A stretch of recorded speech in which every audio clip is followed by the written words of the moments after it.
Hello class 12 के प्यारे प्यारे विद्यार्थियों। आज मैं आपको पढ़ाने जा रहा हूँ ईडियम नंबर 31 से लेकर और आगे के ईडियम पढ़ाऊँगा। आइए पढ़ते हैं। इससे पहले 30 तक आप पढ़ चुके हैं और आगे अब पढ़ना स्टार्ट करेंगे। देखिए तो 31 नंबर पर है बरी द हैचेट। बरी द हैचेट की मीनिंग होती है फारगेट द पास्ट इनेमिटी, मतलब पिछली दुश्मनी को भुला देना या पुरानी दुश्मनी भुला देना। इसको सेंटेंस में अगर यूज करेंगे तो इस प्रकार करेंगे, we should bury the hatchet. इसका अर्थ होता है हमको पुरानी दुश्मनी भुला देनी चाहिए। आइए बढ़ते हैं आगे। दोस्तों इससे पहले मेरे चैनल को अगर सब्सक्राइब नहीं किया है तो सब्सक्राइब कर दें और वीडियो को एक बार लाइक ज़रूर कर दें। तो आइए देखते हैं 32 नंबर पर ब्रिंग टू बुक। दोस्तों इसकी मीनिंग है टू पनिश, अर्थात सज़ा देना। तो इसको हम इस प्रकार ध्यान रख सकते हैं, इसकी ट्रिक बनी है इस प्रकार। ब्रिंग मीन्स होता है लाना, बुक मीन्स होता है किताब, किताब में लाना इसका अर्थ निकल रहा है। तो अगर हम कोई मुकदमा वगैरह अगर चलाते हैं तो अगर उसको किताब में नोट कर लिया जाता है, किताब में लाया जाता है, तो समझ लो कि सज़ा सुना दी गई है। तो इस प्रकार से सज़ा देना इसका अर्थ हम ध्यान रख सकते हैं। यूज करेंगे इसको इस प्रकार, द जज brought to book to a criminal, मतलब जज ने एक अपराधी को सज़ा दी। अगला देखते हैं 33 नंबर पर दोस्तों, ब्लैक शीप। इसकी मीनिंग है अनडिजायरेबल मेंबर, मतलब ऐसा व्यक्ति सदस्य का या किसी ग्रुप का जिसको लोग पसंद ना करते हों, अर्थात बुरा आदमी या कुल कलंक कह सकते हैं। तो इसको इस प्रकार ध्यान रख सकते हैं दोस्तों। देखिए शीप मीन्स होता है भेड़, ब्लैक मीन्स होता है काली। तो काली भेड़ जो होती है वो जिसको हम लोग कहते हैं छिरिया, लेकिन भेड़ जो होती है वास्तव में वो होती है वाइट, सफ़ेद होती है। तो सफ़ेद भेड़ तो होती है बढ़िया, लेकिन ब्लैक भेड़ जो है वो होती है बुरी, बेकार। तो ऐसे ध्यान रख सकते हैं कि ब्लैक शीप जो होती है वो बेकार होती है, बुरी होती है, और वाइट वाली अच्छी होती है। तो यूज इसको इस प्रकार करेंगे दोस्तों, एवरी फैमिली है जे ब्लैक शीप, प्रत्येक परिवार में एक दुष्ट आदमी होता है। इसका या प्रत्येक परिवार में एक बुरा आदमी होता है, या प्रत्येक परिवार में एक कुल कलंक आदमी होता है। तो आइए आगे बढ़ते हैं, ब्लैक एंड वाइट। तो ब्लैक मीन्स होता है काला, वाइट मीन्स होता है सफ़ेद। काला और सफ़ेद इसकी मीनिंग निकल रही है, मगर इसकी मीनिंग है इन राइटिंग, मतलब लिखित रूप में। तो इसको हम इस प्रकार ध्यान रख सकते हैं। देखिए ब्लैक पेन होता है और वाइट पन्ना होता है।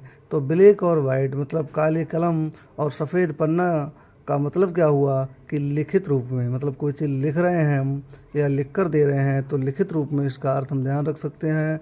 ये जिस प्रकार होगा इसका, आई प्रॉमिस्ड हिम, मैंने उसको वादा किया, इन ब्लैक एंड वाइट, लिखित रूप से, मैंने उसको लिखित रूप से वादा किया है। तो आइए बढ़ते हैं आगे। तो कैसी लग रही है क्लास दोस्तों? उम्मीद करते हैं अगर आपने 3 बार इस क्लास को पढ़ लिया, एक दिन पढ़ा पहले, इसके बाद 2 दिन छोड़ के पढ़ा, फिर 4-5 दिन छोड़ के पढ़ेंगे, आपको बिल्कुल रट जाएंगे, फिर रटने की ज़रूरत ही नहीं होगी।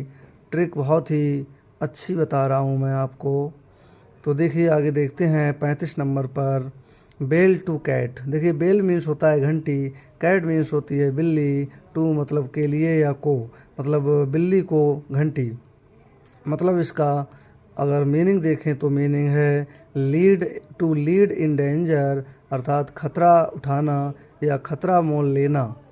तो हम इसको इस प्रकार ध्यान रख सकते हैं। देखिए बिल्ली जो होती है वो हम लोगों पर हमला बोल देती है, पंजे मार देती है, लेकिन अगर कोई कह दे कि बिल्ली के बेल बाड़ बांध दो, घंटी बांध दो जाकर, तो समझ लो खतरा मोल लेने के लिए जा रहे हैं हम। तो यूज इस प्रकार है, to touch a tiger, tiger को छूना इज माने है बेल टू कैट, मतलब खतरा मोल लेना है। तो 36 नंबर पर देखते हैं bring to light. Bring to light का मतलब होता है, देखो ब्रिंग मीन्स होता है लाना, टू लाइट मतलब प्रकाश के लिए या प्रकाश में लाना। तो आप इसको ध्यान रख सकते हैं। इसकी मीनिंग है टू मेक क्लियर, मतलब क्लियर करना, स्पष्ट करना। अच्छा देखिए इसकी ट्रिक इस प्रकार बनाएंगे दोस्तों। देखिए कोई चीज़ अगर लाइट में आ जाए, प्रकाश में आ जाए, लोग कहते हैं सब कुछ प्रकाश में आ गया, मतलब सब कुछ पता लग गया या स्पष्ट हो गया सब कुछ। प्रकाश में आ जाएगी कोई चीज़ तो वो स्पष्ट दिखाई देगी। तो इस प्रकार ध्यान रख सकते हैं कि स्पष्ट करना होता है। तो इसका यूज है the reality of Seema Haider brought to light. Seema Haider की वास्तविकता स्पष्ट हो गई। अब आइए दोस्तों देखते हैं नंबर 37 पर। तो 37 नंबर पर दोस्तों है castle in the air. Castle means होता है देखिए महल या किले, इन द एयर हवा में किले अर्थात हवाई किले बनाना। इसकी मीनिंग है हवाई किले बनाना। और दोस्तों विजनरी स्कीम्स इसकी इंग्लिश में मीनिंग है। विजनरी मतलब होता है सपनों में, स्कीम बनाते रहना, मतलब केवल सपने में ही सोचते रहना। तो इसको ध्यान रख सकते हैं। हवा में किले बनाना मतलब हवा में तो किले बनाए नहीं जा सकते हैं, अर्थात झूठे प्रयास करना, मतलब झूठे विचार करना, ये इसको ध्यान रखेंगे। अब इसका यूज है डोंट वेस्ट योर टाइम, अपना समय नष्ट ना करो इन building castle in the air, हवाई किले बनाने में। तो आइए देखते हैं 38 नंबर पर cry for the moon. Cry for the moon मतलब क्राई मीन्स होता है चिल्लाना, फॉर माने के लिए, मून मीन्स चंद्रमा, चंद्रमा के लिए चिल्लाना। अर्थात इसकी मीनिंग है विद फॉर इम्पॉसिबल थिंग, मतलब असंभव वस्तु की आशा करना। तो इसको ध्यान इस प्रकार रख सकते हैं। देखिए अगर आप चिल्ला रहे हैं फार माने के लिए, मून मीन्स चंद्रमा, चंद्रमा के लिए अगर चिल्ला रहे हैं आप अर्थात चंद्रमा मांग रहे हैं, भैया मैं तो चंद्र खिलौना ले हूँ, कृष्ण जी ने कहा था, तो वो असंभव चीज़ की आशा कर रहे थे। तो ऐसे ध्यान रखेंगे हम कि चंद्रमा के लिए अगर चिल्लाओगे या मांगोगे चंद्रमा को तो असंभव चीज़ की अभिलाषा कर रहे हो। तो यूज है इसका टू कैच द फ्लेम, अग्नि को पकड़ना, लपट को पकड़ना। इज माने है क्राई फॉर द मून, असंभव चीज़ की अभिलाषा करना। और 39 नंबर पर अब है चिकन हर्टेड। चिकन हर्टेड का मतलब निकल रहा है, चिकन मीन्स होता है मुर्गी का बच्चा और हर्टेड मीन्स होता है हृदय, मतलब मुर्गी के बच्चे जैसा हृदय। अर्थात मुर्गी के बच्चे जो होते हैं वो बहुत ही डरपोक होते हैं, अगर उनके सामने फुस कर दिया जाए तो वो लड़क जाएंगे, मर जाएंगे, इतने कायर होते हैं वो। तो मेरे प्यारे प्यारे विद्यार्थियों, बताओ क्लास कैसी लग रही है। अगर अच्छी लग रही हो तो आप कमेंट बॉक्स में गुड लिखकर अवश्य भेजें या नाइस लिखकर अवश्य भेजें। और अगर आप कोई सुझाव देना चाहते हैं तो वो भी कमेंट में भेज सकते हैं। तो आइए इसको चिकन हर्टेड को यूज करते हैं। तो माय फ्रेंड मोहन, मेरा मित्र Mohan is a chicken hearted boy. मेरा फ्रेंड जो मोहन है वो बहुत ही कायर लड़का है। अब देखते हैं 40 नंबर का देखते हैं दोस्तों, चाइल्ड्स प्ले। इसकी मीनिंग आ रही है दोस्तों बच्चे का खेल। तो इसका मतलब है वेरी इजी, बहुत आसान या आसान काम। तो लोग कहते हैं, ये तो कहते रहते हैं लोग कि बच्चों का खेल है, तो देखो अभी कर देते हैं ये तो बच्चों का खेल है। तो इस प्रकार ध्यान रख सकते हैं कि आसान काम होता है तो लोग कहते हैं ये तो बच्चों का खेल है। तो आप उम्मीद करता हूँ समझ गए होंगे। और टू पास, इसका यूज है टू पास आईएएस की परीक्षा पास करना। इज नॉट नहीं है चाइल्ड्स प्ले, बच्चों का खेल या आसान काम नहीं है। 41 पर दोस्तों लिखा हुआ है कॉल नेम्स। इसका अर्थ निकल रहा है कॉल माने पुकारना, नेम्स माने नाम को पुकारना। इसकी मीनिंग है टू अब्यूज, गाली देना। तो इसको हम यूज कुछ इस प्रकार करेंगे, डोंट कॉल नेम्स, गाली मत दो, टू एल्डर्स, बड़ों को। इसको ध्यान रखने के लिए हम ऐसे मान सकते हैं, जैसे कॉल नेम्स होता है, नाम पुकारना होता है, गाली देना, तो हमारी बूढ़ी बाड़ी जो औरतें होती थीं वो अपने पतियों का नाम नहीं लेती थीं, क्योंकि कॉल नेम्स होता है गाली देना, मतलब नाम अगर लेंगी तो उनके लिए क्या है, गाली देने के समान है, इसलिए वो नाम नहीं लेती थी। तो पहले ज़माने के लोग बहुत, हमें लगता है, समझदार थे और ये बातें जानते थे, इसीलिए तो वो नाम नहीं लेते थे। तो आइए दोस्तों देखते हैं 42 नंबर पर देखते हैं दोस्तों, crocodile tears. Crocodile tears, crocodile means होता है मगरमच्छ, टीयर्स मीन्स होते हैं आंसू। इसका मतलब है फाल्स टीयर्स, झूठे आंसू, मतलब घड़ियाली आंसू कह सकते हैं। तो देखिए दोस्तों कैसे ध्यान रख सकते हैं हम इसको। देखो क्रोकोडाइल जो होता है पानी में रहता है, अगर आंसू उसके कैसे दिखाई दे जाएंगे बताओ, पानी में रहता है तो आंसू कैसे पता लग जाएंगे, अर्थात झूठे आंसू। तो इसका यूज है स्टेप मदर, इसका यूज है स्टेप मदर, सौतेली माता, सेड बहाती है, क्रोकोडाइल टीयर्स, झूठे आंसू, ऑन द डेथ माने मृत्यु पर, ऑफ हर स्टेप सन, अपने सौतेले पुत्र की मृत्यु पर। अब आइए चलते हैं 43 नंबर पर, कैच रेड हैंडेड, रंगे हाथों पकड़े जाना। इसका अर्थ है, तो मतलब कैच ड्यूरिंग क्राइम, क्राइम करने के दौरान ही पकड़े जाना, इसकी मीनिंग है। इसको ध्यान इस प्रकार रख सकते हैं हम कि कैच मीन्स होता है पकड़ना, रेड माने रंगे हुए, हैंडेड मतलब हाथ। तो अगर आप कोई क्राइम करते हैं, मतलब ये हम ये मानेंगे कि अगर आप कत्ल करते हैं तो आपके हाथ रंग जाते हैं खून से, और उसी वक्त अगर आपको पकड़ लिया जाए तो समझ लो कि रंगे हाथ पकड़ा जाना। इसका यूज है आई काट ए थीप, मैंने एक चोर को पकड़ा, रेड हैंडेड, रंगे हाथों। तो दोस्तों आगे बढ़ते हैं 44 नंबर पर, डाई इन हार्नेस। डाई इन हार्नेस का मतलब होता है दोस्तों, डाई इन हार्नेस का मतलब होता है कर्तव्य का पालन करते हुए मरना, कर्तव्य का पालन करते हुए मरना या सेवा करते हुए मरना। तो इसको हम अगर याद रखें तो इस प्रकार रख सकते हैं। देखिए डाई मीन्स मरना, हार्नेस, हार का मतलब समझ लें कि हार्ड वर्क करते हुए मरना, अर्थात सेवा करते हुए मरना। तो डाई ऑन ड्यूटी, ड्यूटी पर मरना। मैनी सोल्जर्स डाई, बहुत से सैनिक मर जाते हैं, इन हार्नेस, सेवा करते हुए, इन द बैटल फील्ड, युद्ध के मैदान में। अब देखिए 45 नंबर पर, इंड इन स्मोक। इसका अर्थ निकलता है इंड माने समाप्ति हो जाना, इन स्मोक, स्मोक होता है धूम्रपान करना, धूम्रपान में इंड हो जाए जिसका, तो उसको कहते हैं असफल होना। अगर कोई बीड़ी या चिलम या दारू पीते पीते मर जाता है तो समझ लो वो जीवन में असफल है। तो इंड इन स्मोक, स्मोक करते हुए इंड हो जाए जिसका, तो वो असफल व्यक्ति है।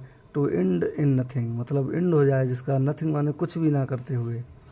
यूज है his effort to get a job, his effort उसका प्रयास, टू गेट, यहाँ पर थोड़ा मिस्टेक है दोस्तों, यहाँ पर सही कर लें, हिज एफर्ट टू गेट होगा, फिर ए जॉब होगा, तो उसका प्रयास नौकरी पाने का, इंडेड इन स्मोक, असफल हो गया, समाप्त हो गया। अब आइए 46 नंबर पर देखते हैं, फ्रॉम हैंड टू माउथ। इसका मीनिंग है लिव विद ग्रेट डिफ़िकल्टी, बहुत परेशानी से रहना, कठिनाई में रहना। तो इसको हम ध्यान इस प्रकार रख सकते हैं कि हाथ को मुंह पर अगर रख के जिए हम तो समझ लो कठिनाई में जी रहे हैं, मतलब मुंह बंद कर जी रहे हैं, कोई चीज़ खा पी नहीं रहे हैं, अच्छी अच्छी चीज़ें नहीं खा रहे हैं। तो हैंड रख लेते हैं मुंह के ऊपर तो कठिनाई में रहते हैं मतलब। तो I am living from hand to mouth, मैं कठिनाई में रह रहा हूँ। अब देखिए 47 नंबर पर, फाल फ्लैट।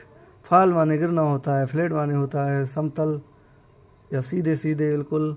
तो इसका होगा produce not effect, produce not effect मतलब कोई इफेक्ट उत्पन्न ना करना, मतलब कोई प्रभाव ना डालना। जैसे लोग कहते हैं ये तो सीधे गिर गए, फाल फ्लैट, सीधे गिर गए, कोई प्रभाव नहीं डाल पाते हो तो मतलब सीधे गिर गए हो।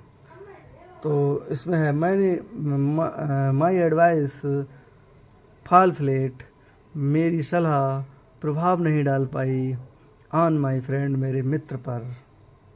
नेक्स्ट है 48 नंबर पर fair and square. Fair and square का मतलब होता है ईमानदार या साफ सुथरा भी कह सकते हैं इसको, तो जस्ट या ऑनेस्ट।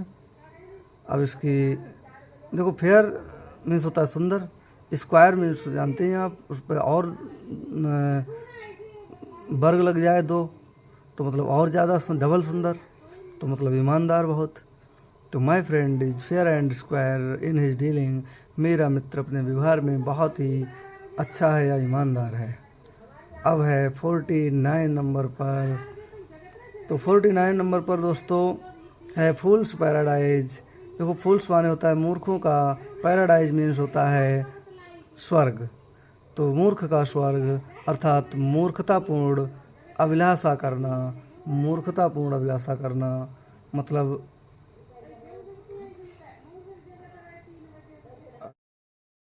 तो मेरे प्यारे प्यारे विद्यार्थियों, अब हम देखते हैं 49 नंबर का फूल्स पैराडाइज मतलब मूर्खों का स्वर्ग। पैराडाइज मीन्स होता है स्वर्ग, तो मूर्खों का स्वर्ग इसकी मीनिंग है फूलिश होप मतलब मूर्खतापूर्ण आशा करना या मूर्खतापूर्ण अभिलाषा करना। तो इसको हम ध्यान रखेंगे इस प्रकार, मूर्खों का स्वर्ग।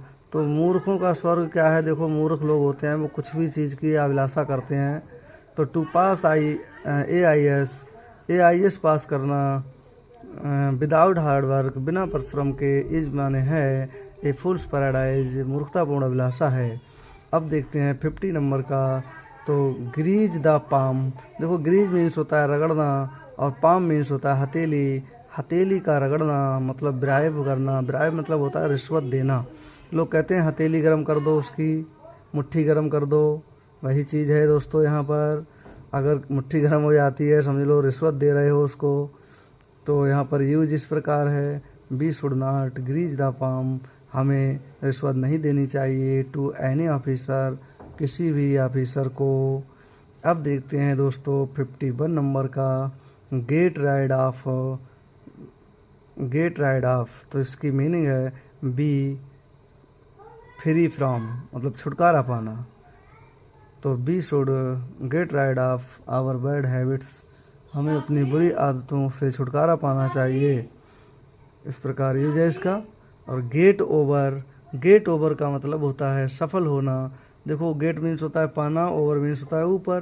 किसी के ऊपर अगर आप अधिकार पा लो, गेट ओवर कर लो, उसको अपना लो, तो मतलब सफल हो गए हो तुम।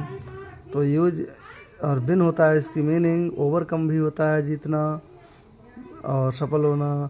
यूज इसका है we should get over our bad habits, हमें अपनी बुरी आदतों पर सफल होना चाहिए या जीत हासिल करनी चाहिए।